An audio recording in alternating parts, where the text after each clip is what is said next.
वक्रतुंड महाकाय सूर्यकोटी समप्रभ निर्विघ्नं कुरु मे देव सर्वकार्येषु सर्वदा। श्रीकृष्ण गोविंद हरे मुरारे हे नाथ नारायण वासुदेव वसुदेवसुतं देवं कंसचाणूरमर्दनं देवकी परमानन्दं कृष्णं वन्दे जगद्गुरुं। कृष्णाय वासुदेवाय हरये परमात्मने प्रणतक्लेशनाशाय गोविन्दाय नमो नमः। या कुन्दे नृतुषारहारधवला या शुभ्रवस्त्रावृता या वीणावरदण्डमण्डितकरा या श्वेतवद्पद्मासना या ब्रह्माच्युतशङ्करप्रभृतिभिर्देवैः सदा वन्दिता सा मां पातु सरस्वती भगवती निःशेषजाड्यापहा। गुरुर्ब्रह्मा गुरुर्विष्णु गुरुर्देवो महेश्वरः गुरुः साक्षात् परब्रह्म तस्मै श्री गुरवे नमः। ओम नमो भगवते वासुदेवाय। ओम नमो भगवते वासुदेवाय। ओम नमो भगवते वासुदेवाय। नमस्कार. मागच्या भागात आपण रामकथा पाहिलेल्या आहेत. आता इक्ष्वाकू वंशांच्या अन्य राजे कोणकोणते राजे होऊन गेले, सूर्यवंशातले कोणकोणते राजे होऊन गेले त्याचा थोडक्यात आपण आता आढावा घेऊया. शुकाचार्य सांगतायत परीक्षिताला की पुढे कुश नावाचा पुत्र झाला, त्याला अतिथी, अतिथीला निषद, निषदाला नभ, नभाला पुंडरीक आणि पुंडरीकाला क्षेमधन्वा, क्षेमधन्वाला देवानिक, देवानिकचा अनिह, अनिहचा पारियात्र, पुढे बलस्थल, बलस्थचा पुत्र वज्रनाभ. हे सगळे सूर्यवंशातले होते. सूर्याचा अंश होता वज्रनाभ हा. त्याच्यापासून खगण, खगणापासून विधृती, विधृतीपासून हिरण्यनाभ. हा हिरण्यनाभ हा जैमिनीचा शिष्य आणि योगाचार्य होता. कौसल देश निवासी याज्ञवल्क ऋषींनी त्याचं शिष्यत्व स्वीकारलं. आता हिरण्यनाभाला पुढे पुष्य, पुष्याचा ध्रुवसंधी, ध्रुवसंधीचा सुदर्शन, सुदर्शनाचा अग्निवर्ण, अग्निवर्णाचा शीघ्र आणि शीघ्राचा पुत्र मरु झाला. या मरुने सुद्धा योग साधनेने सिद्धी प्राप्त करून घेतली.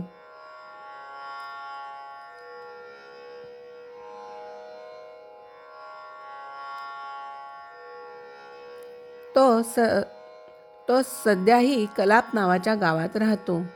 कलियुगाच्या शेवटी सूर्यवंश नाहीसा झाल्यावर तो त्याचं पुनरुज्जीवन करेल असं म्हणलेलं आहे. आणि सूर्यवंश हा जवळजवळ कलियुगापर्यंत चालू होता आणि त्याचा शेवटचा राजा हा सौमित्र झालेला आहे.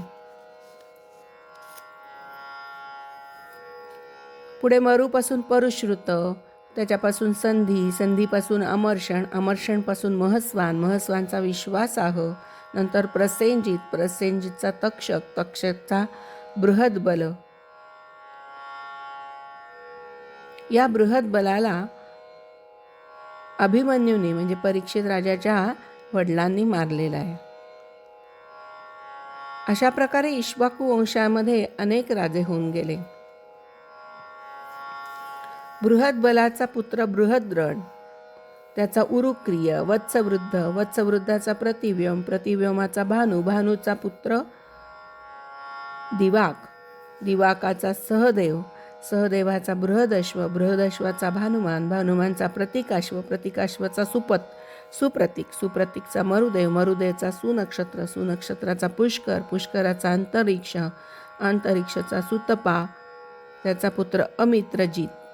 त्यापासून पुढे बृहदराज, बर्ही, बर्हीपासून कृतंजय, कृतंजयापासून रणंजय आणि त्यापासून संजय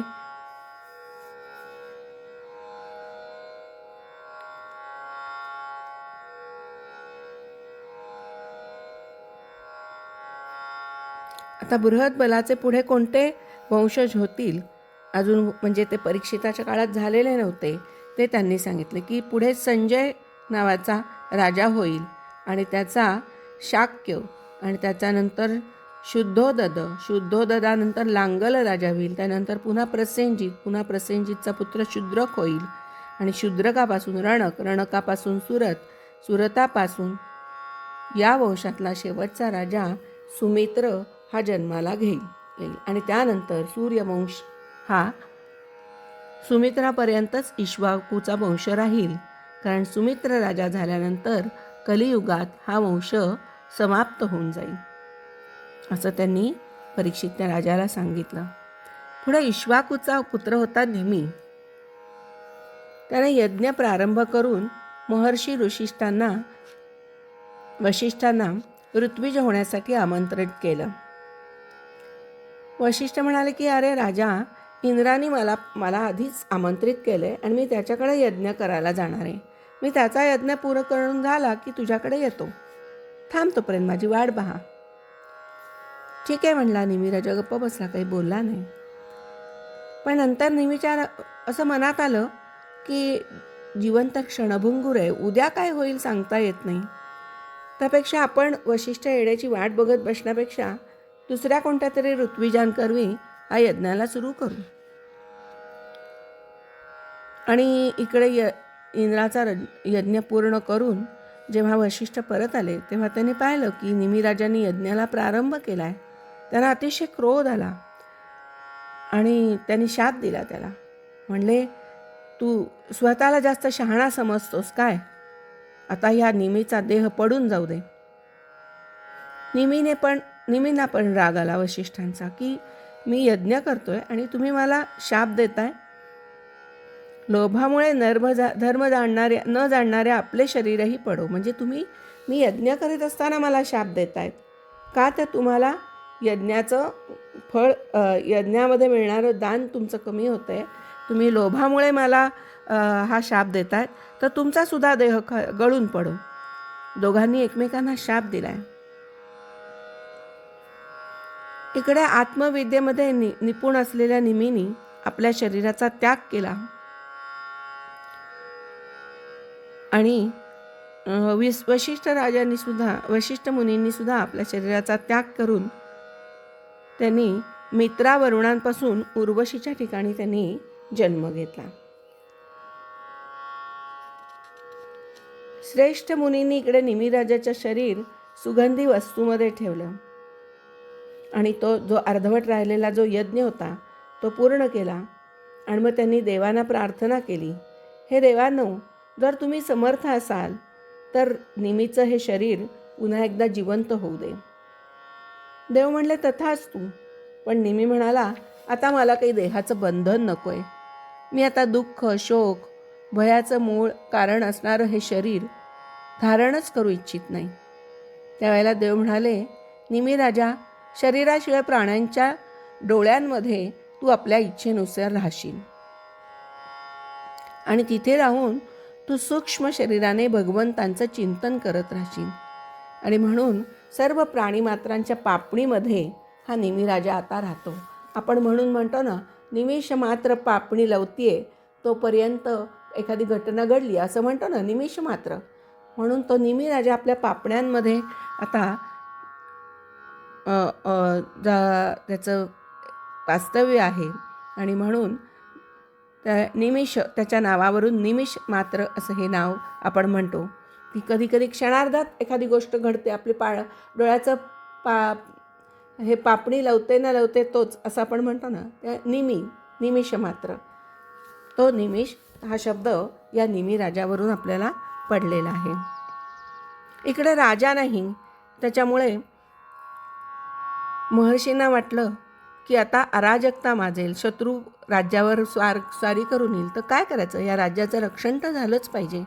त्यावेळेला सर्व महर्षींनी ठरवलं आणि निमी राजाच्या शरीराचं मंथन केलंय आणि या मंथनामधून एक कुमार उत्पन्न केलाय. असा अलौकिक रीतीने जन्म घेतल्यामुळे त्याचं नाव जनक असं झालेलं आहे. जनक असं ठेवलंय.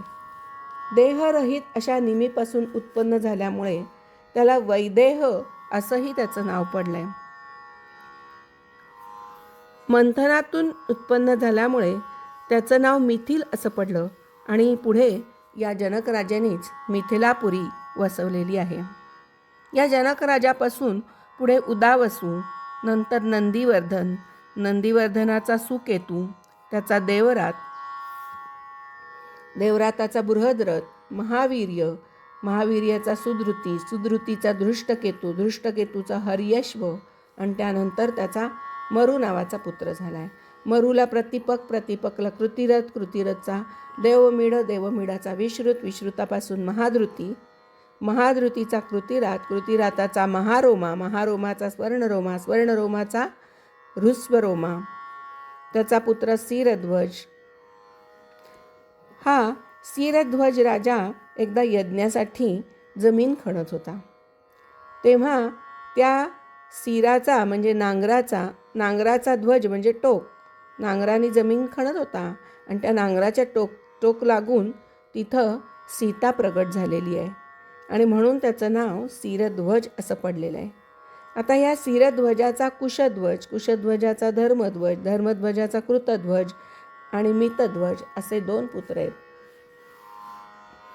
पुढे त्यांचा खांडिक्य आणि केशीध्वज असे 2 झालेत. केशीध्वज हा आत्मविद्येमध्ये प्रवीण झाला आणि खांडिक्य कर्मकांड जाणणारा होता.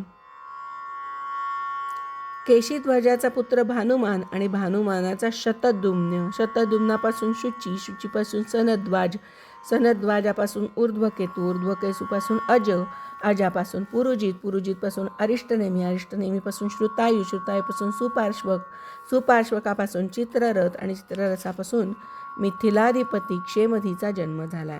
नंतर समरथ, समरथापासून सत्यरथ, सत्यरथापासून उपगुरु, उपगुरुपासून उपगुप्त. हा उपगुप्त हा अग्नीचा अंश होता आणि त्याच्या पुढे त्याचा वस्वनंत, युध, युधाचा सुभाषण, सुभाषणाचा श्रुत, श्रुताचा जय, जयाचा विजय, विजयाचा ऋत नावाचा पुत्र झाला आहे. ऋताचा शुनक, शुनकाचा वीतहव्य, वीतहव्याचा धृती, धृतीचा बहुलाश्व, बहुलाश्वाचा कृती आणि कृतीचा महावशी. हे सर्व राजे हे मिथिल वंशात उत्पन्न झालेत आणि त्यांना मैथिल असं म्हटलेलं आहे. हे सगळे राजे हे आत्मज्ञानाने संपन्न असे होते आणि ते गृहस्थाश्रमी होते, पण तरीसुद्धा ते सुख आणि दुःख या द्वंद्वापासून मुक्त होते, कारण त्यांच्यावर योगेश्वर भगवानांची कृपा होती. आता इथे हे इक्ष्वाकू वंशाचं संपूर्ण वर्णन पूर्ण झालेलं आहे. श्रीकृष्ण गोविंद हरे मुरारे, हे नाथ नारायण वासुदेव. श्रीकृष्ण गोविंद हरे मुरारे, हे नाथ नारायण वासुदेव. आता शुक्राचार्य म्हणतात की परीक्षिता, आता चंद्रवंशाचं मी तुला वर्णन सांगतो. आता हा चंद्रवंश कसा सुरू झाला, तर पुरुरवा नावाच्या राजापासून हा चंद्रवंश सुरू झाला. तर हा पुरुरवा कोण,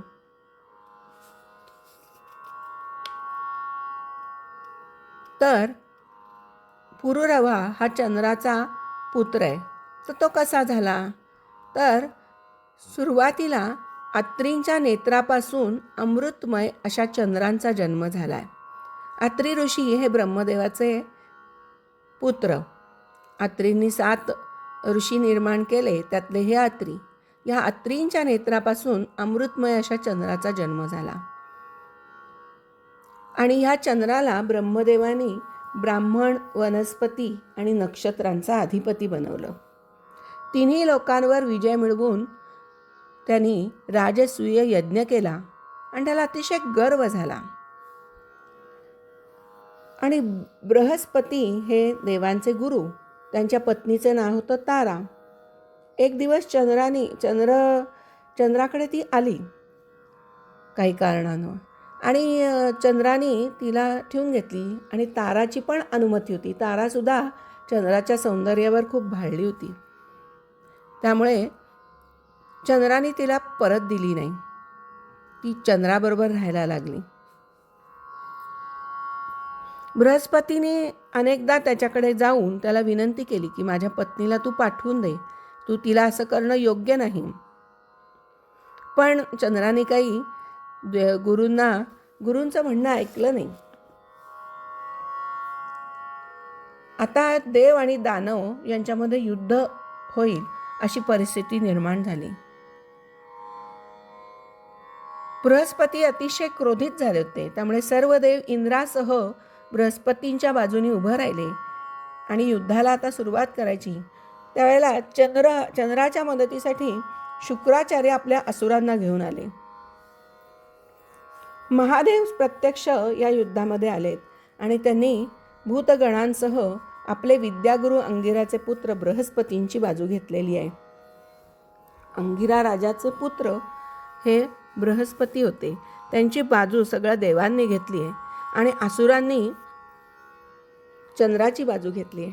अशा प्रकारे देव आणि असुर यांचा संग्राम जोरदार सुरू झालेला आहे.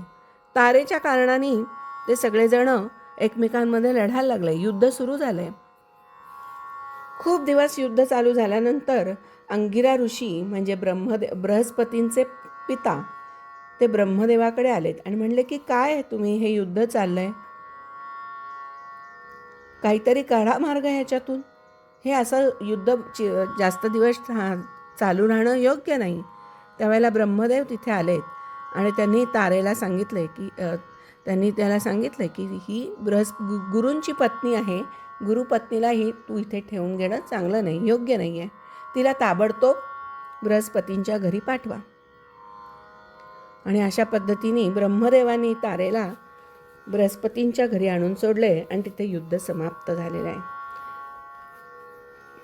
आणि तेव्हा त्यांना कळलंय की तारा ही गर्भवती आहे. जेव्हा बृहस्पतीने विचारलं की हा गर्भ कोणाचा आहे, माझा आहे का चंद्राचा आहे, तेव्हा ती काहीच बोललेली नाही आहे. त्यावेळेला बृहस्पतींना अतिशय राग आलेला आहे. त्यावेळेला ब्रह्मदेवानी तारेला एकांतात बोलवले आणि तिची समजूत घातली आहे आणि तिला विचारले की नक्की सांग की हा कोणाचा आहे गर्भ. त्यावेळेला ताराने हळूच उत्तर दिले की हा चंद्राचा गर्भ आहे, चंद्राचा पुत्र आहे. होणारा बालक हा चंद्रापासून झालेला आहे. मग ब्रह्मदेवानी तो बालक जन्माला आल्यावर त्याचं नाव बुध असं ठेवलं, कारण त्याची बुद्धी अतिशय तीक्ष्ण होती आणि तो पुत्र चंद्राला देऊन टाकलेला आहे.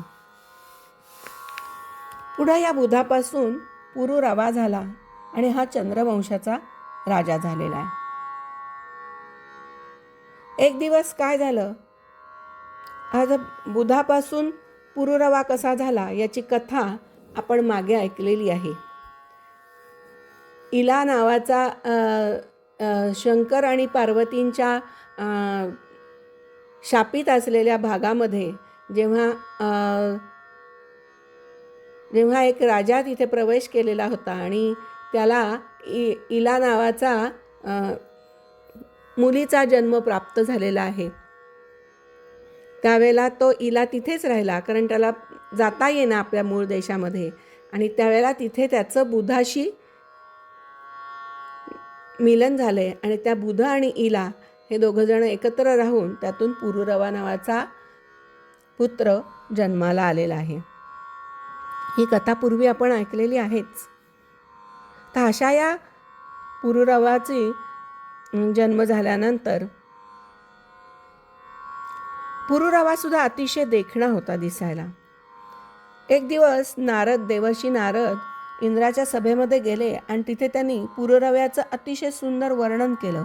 त्याचे रूप, त्याचे गुण, त्याची उदारता, त्याचा पराक्रम ह्याचं सगळं वर्णन तिथे त्यांनी इंद्रसभेत सुरू केलं. आणि ते वर्णन ते करत असताना तिथं अप्सरा उर्वशी तिथं उपस्थित होती आणि ते सगळं ऐकून उर्वशीला अतिशय कामभाव मनामध्ये उत्पन्न झाला आणि तिने ते ऐकलं आणि तिला असं वाटलं की आपण पण पुरुरवाबरोबर राहावं. आणि तिला मित्रा वरुणांच्या शापामुळे मृत्यूलोकामध्ये यावं लागलं होतं. म्हणून ती पुरुरव्याची भेट घेण्यासाठी आली. पुरुरव्याने पाहिलं, अतिशय सुंदर देखणी उर्वशी देवांगना जेव्हा त्याला दिसली तेव्हा तो पण तिच्यावर मोहित झालेला आहे. त्याच्या सगळ्या शरीरावर रोमांच उभे राहिलेत. पुरुरवा मूर्तिमंत कामदेवांप्रमाणे सुंदर आहे हे पाहून उर्वशीला सुद्धा त्याच्याविषयी आकर्षण निर्माण झालेलं आहे. पुरुरवानी उर्वशीला म्हटलंय, हे सुंदरी, तुझं स्वागत असो, तू माझ्याबरोबर रममाण हो. त्यावर उर्वशीने त्याला म्हटलंय की माझे सुद्धा मन आपल्यामध्ये आसक्त झालेलं आहे, पण माझी एक अट आहे म्हटली. मी आपल्याकडे माझी ठेव म्हणून हे दोन मेंढे सोपवित आहे. आपण या 2 मेंढ्यांचं रक्षण करावं. ज्या दिवशी हे मेंढे आपल्याकडून हरवतील किंवा मरतील त्या दिवशी मी इथून निघून पुन्हा इंद्रलोकात जाईन आणि मी फक्त तूपच खाईन. आणि दुसरी एक माझी अट अशी आहे की मैथुनाव्यतिरिक्त जर मी आपल्याला विवस्त्र अवस्थेत पाहिलं पुरुरव्याला तर मी तिथून निघून जाईन. माझ्या या 2 अटी मान्य असतील तर आपण एकत्र येऊ. पुरुरवा म्हणला, ठीक आहे, 2 मेंढेच तर सांभाळायचे. आणि अशा रीतीने उर्वशी आणि पुरुरवा हे एकत्र राहायला लागले. उर्वशीच्या शरीरातून कोमल केसरासारखा सुगंध यायचा. पुष्कळ वर्ष पुरुरवा आणि उर्वशी यांनी एकत्रित आनंद विहार केला. इकडे इंद्राला काही करमेनासं झालं. तो म्हणला, उर्वशी नाही तर सगळा स्वर्ग सुनासुना वाटतोय. गंधर्वांना त्यांनी पाठवलं. जा म्हणले त्या पुरुरव्याकडून आपल्या उर्वशीला घेऊन या परत. गंधर्व आता मध्यरात्रीच्या अंधारात उर्वशीच्या पुरुरव्याच्या राज्याजवळ आलेत आणि त्यांनी ते 2 मेंढे पाहिलेले आहेत. आता हे 2 मेंढे त्यांनी पळवून नेलेत उर्वशीचे. आणि मेंढे ओरडायला लागले रात्रीच्या वेळेला. उर्वशीला कळलं की आपले हे मेंढे कोणीतरी घेऊन जात आहे. तिने राजाला उठवलं, पुरुरवा राजाला, माझे मेंढे कोणीतरी पळवून नेते, जा पहा. राजा उर्वशीच्याच महालात होता आणि विवस्त्र अवस्थेत होता. राजा त्याच अवस्थेत हातात तलवार घेऊन धावायला लागला आणि त्याने ताबडतोब मेंढ्यांना धरून तो घेऊन आला परत. गंधर्वांच्या तावडीतून त्याने मेंढ्यांना सोडवलं आणि तो परत आला. पण त्याला भान नव्हतं आपल्या अंगावर वस्त्र नाही आहे. आणि तेवढ्यामध्ये जोरदार विजा चमकल्या त्यावेळेला जोरदार. आणि त्या विजा चमकलेल्या असताना उर्वशीने पुरुरवा राजाला वस्त्रहीन अवस्थेत पाहिलं. झालं, तिच्या 2 अटींचा भंग झाला आणि तिने ताबडतोब तिथून ती निघून गेली. राजा जेव्हा परत आला तेव्हा त्याला कळलं की उर्वशी तिथे नाहीये. अतिशय उदास झालाय तो, शोकविव्हल झाला आणि वेड्यासारखा पृथ्वीवर तो इकडे तिकडे भटकायला लागला. उर्वशीच्या विरहाचं दुःख त्याला काही सहन झालेलं नाही आहे. तो सगळा राज्यकारभार त्याचं लक्षच नाही आहे. तो इकडे तिकडे फिरतोय. उर्वशीच्या विरहामध्ये त्याला कळतच नाही काय चाललंय ते. आणि एक दिवस कुरुक्षेत्रामध्ये सरस्वती नदीच्या तटावर आपल्या सखींसह त्याला उर्वशी दिसलेली आहे. तो तिला हाका मारतोय, थांब थांब, ए प्रिये, हे निष्ठुरे, थांब, आता मला भेटल्याशिवाय जाऊ नकोस. थोडा वेळ तरी माझ्याशी काहीतरी बोल, नाहीतर माझं शरीर मी आता इथेच टाकून प्राण त्याग करीन. त्यावेळेला उर्वशी म्हणाली आहे, ठीक आहे राजा, मी प्रत्येक 1 वर्षानंतर 1 रात्र तुझ्याबरोबर घालवेन. मी तुझ्या संगतीत राहीन आणि त्यावेळेला तुला बरीच मुलं होतील. आता त्याला कळलं होतं की उर्वशी गर्भवती आहे आणि म्हणून त्यालाही आनंद झाला. पुन्हा 1 वर्षानंतर राजा तिकडे आला तेव्हा उर्वशी एका वीरपुत्राची माता झाली होती. आता उर्वशी पुन्हा त्याच्याबरोबर एक रात्र राहिली. एक रात्रेनंतर ती निघून गेली आणि पुन्हा राजाला विरहाचं दुःख सहन करायला लागलंय.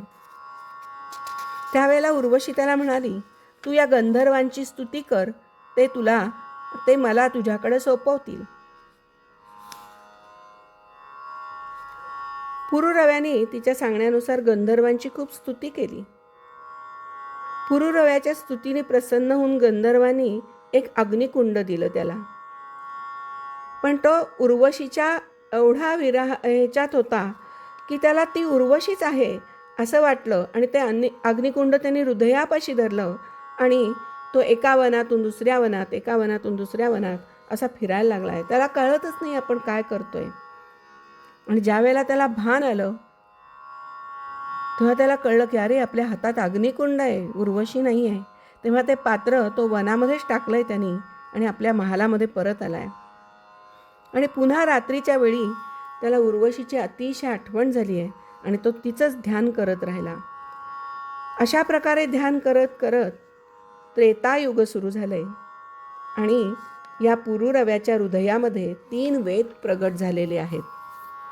त्याला 3 वेदरूपी पुत्र झालेले आहेत.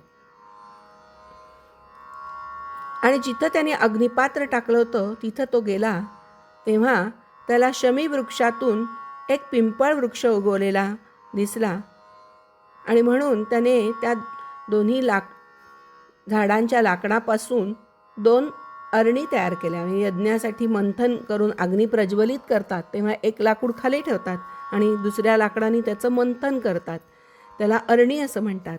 तर त्या अरणी त्यांनी ह्या झाडांच्या लाकडापासून तयार केल्या.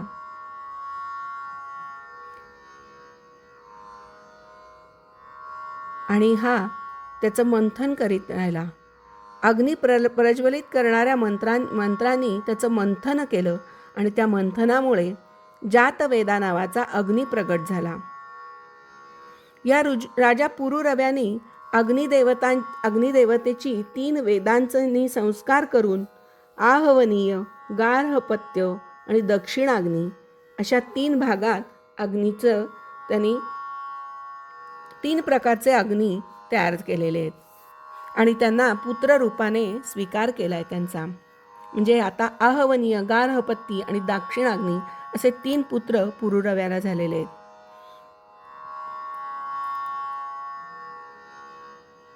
पूर्वी त्रेतायुगाच्या पूर्वी सत्ययुगामध्ये ओंकार हा एकच वेद होता. पुरुरव्याने त्याची 3 वेदामध्ये विभागणी केली आहे. सर्व वेदशास्त्र ही ओंकारामध्ये अंतर्भूत होती आणि देव फक्त नारायणच होता, आणखी कोणीच नव्हतं. अग्निसुद्धा एकच होता. हे अग्नी आता 3 झाले आणि एकच वर्ण होता आणि तो म्हणजे हंस. सत्ययुगामध्ये ओंकार नावाचा वेद, अग्नी एकच होता आणि हंस हा एकच वर्ण होता. आणि त्रेतायुगाच्या सुरुवातीलाच पुरुरव्यापासून 3 वेद आणि 3 अग्नी उत्पन्न झालेले आहेत. आणि पुरुरव्याने अग्नींचा संतानरूपी स्वीकार करून स्वतः गंधर्व लोकाची प्राप्ती करून घेतली आहे. पुढे त्यावेळेला उर्वशीबरोबर एक रात्र दरवर्षी जेव्हा तो व्यतीत करत होता त्यावेळेला उर्वशीपासून त्याला आयु, श्रुतायु, सत्यायु, रय, विजय आणि जय असे 6 पुत्र झालेले आहेत. आता श्रुतायूचा पुत्र वसुमान, सत्यायूचा श्रुतंजय, रयाचा 1 आणि जयाचा अमित, विजयाचा भीम, भीमाचा कांचन, कांचनचा होत्र, होत्राचा पुत्र जुन्नू. आता हा जुन्नू राजाची कथा आपण गंगा अवतरणाच्या वेळेला पाहिलेली आहे की हा जुन्नू राजाने ज्या वेळेला भगीरथ गंगेला प्रसन्न करून आपल्याबरोबर घेऊन येत होता आणि तो कपिल मुनींच्या आश्रमाकडे जेव्हा चाललेला होता त्यावेळेला ह्या जुन्नू राजांच्या यज्ञ चालू असल्यामुळे त्यांनी गंगेचा प्रवाह सगळा गिळून टाकला. ते हे राजा जुन्नू होते, ज्यांनी गंगेला आपल्या ओंजळीत घेऊन पिऊन टाकले. तोच हा जुन्नू राजा. या जुन्नूचा पुत्र पुरू झाला.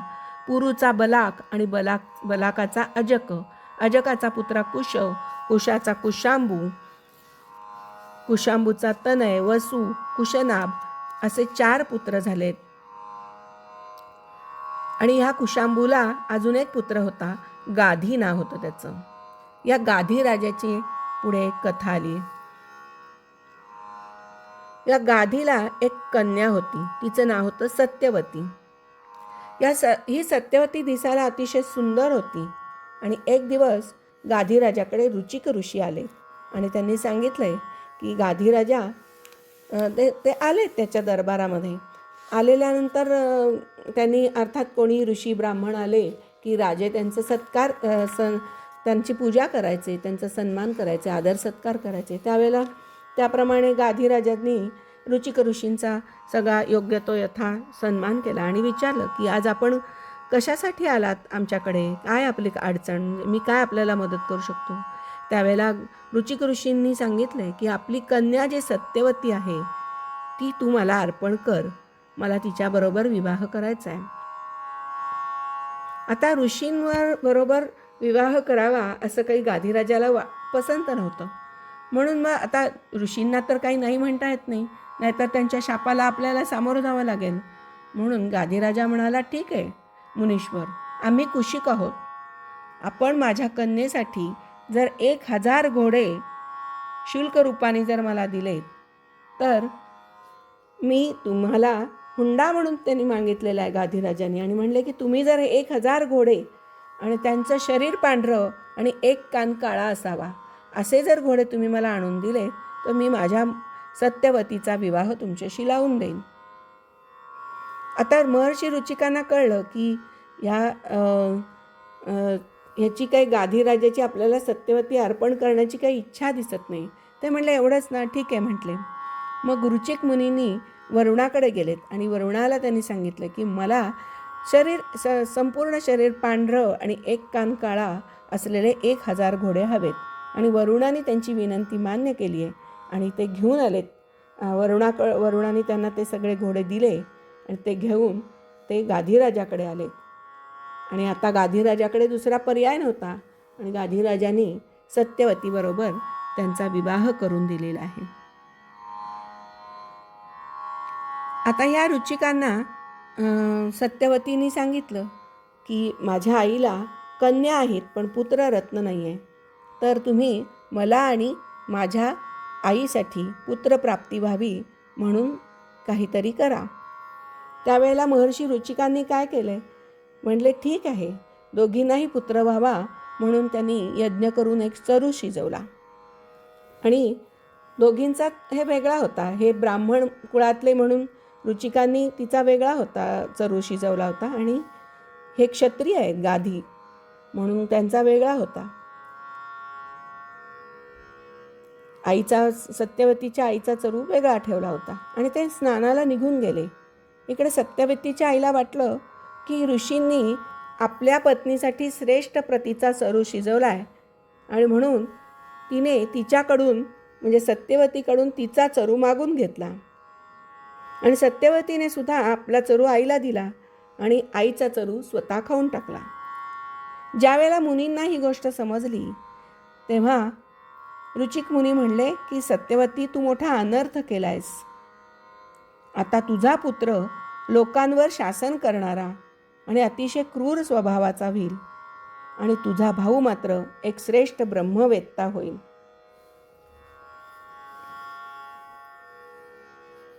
आता सत्यवतीला हे कळल्यानंतर तिला अतिशय भीती वाटायला लागली. ती म्हणली, आता काहीतरी पुढे तुम्ही मला ह्याच्यातून मार्ग सांगा. त्यावेळेला ते म्हणाले, ठीक आहे, आता पुत्रानंतर जो आपल्या पुत्राला जो नातू होईल, जो मुलगा होईल पुत्राला, तो नातू मात्र अतिशय ब्रह्मवेत्ता होईल. आणि पुढे सत्यवतीला जमदग्नी ऋषींचा जन्म म्हणजे त्यांच्या पोटी नातू म्हणून झालेला आहे. आणि सत्यवती सर्व लोकांना पवित्र करणारी अशी पुण्यमयी कौशिकी नदीत तिचं रूपांतर झालेलं आहे. अशा प्रकारे इथे रुचिक आणि सत्यवतीची कथा इथे पूर्ण करून मी आजचा भाग इथे थांबवते. पुढे आपण परशुराम जमदग्नी ऋषींची जमदग्नी ऋषींची पत्नी रेणुका आणि त्यांचा पुत्र परशुराम यांच्या कथा आपण आता पुढे पाहणार आहोत. ओम नमो भगवते वासुदेवाय. ओम नमो भगवते वासुदेवाय. ओम नमो भगवते वासुदेवाय.